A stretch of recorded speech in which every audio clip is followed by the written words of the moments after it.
ذکر الہی کی فضیلت۔ سیدنا ابو موسیٰ اشعری رضی اللہ عنہ نے کہا کہ نبی کریم صلی اللہ علیہ وسلم نے فرمایا، جو شخص اللہ کا ذکر کرے اور جو ذکر نہ کرے، ان کی مثال زندہ اور مردہ کی سی ہے، یعنی ذکر کرنے والا زندہ اور ذکر نہ کرنے والا مردوں کی طرح ہے۔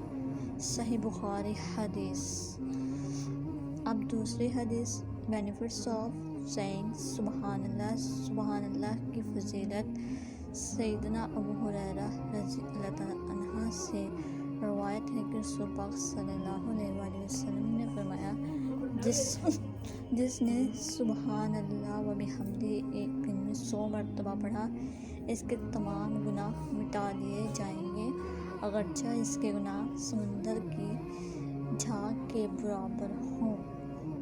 صحیح بخاری حدیث۔